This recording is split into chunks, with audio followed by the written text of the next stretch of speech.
লালমনিরহাটে মাদকসেবী ও জুয়ারিদের অত্যাচারে অতিষ্ঠ এলাকাবাসী বারবার পুলিশের সহায়তা চেয়েও না পেয়ে নিজেরাই রুখে দাঁড়িয়েছেন। অসামাজিক কার্যকলাপের বিরুদ্ধে গঠন করা হয়েছে স্বেচ্ছাসেবী সংগঠন।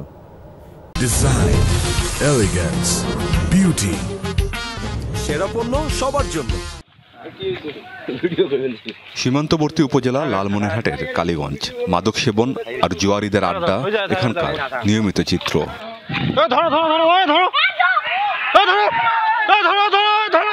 অসামাজিক কাজের বিরুদ্ধে প্রতিরোধ গড়ে তুলেছে উপজেলার উত্তর মুসরত মদাতি গ্রামের মানুষ।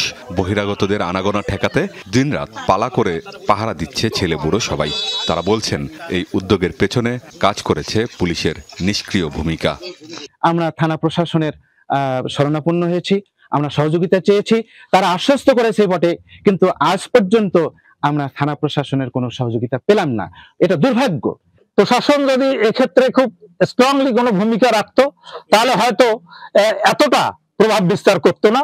শিশু থেকে যুবক ছেলেরা যেমন পয়সা খেলা, তারপরে হচ্ছে মার্বেল খেলা, জুয়া, মাদক, বিভিন্ন ধরনের অন্যায়, এমনকি নারী নির্যাতন পর্যন্ত হচ্ছে।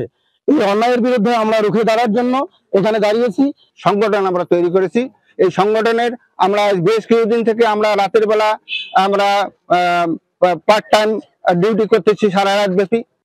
এলাকার চিহ্নিত মাদক কারবারিদের সামাজিকভাবে বয়কট করার পাশাপাশি দেয়া হচ্ছে আলটিমেটাম। এরই মধ্যে আলোর পথে ফিরেছে 4 জন।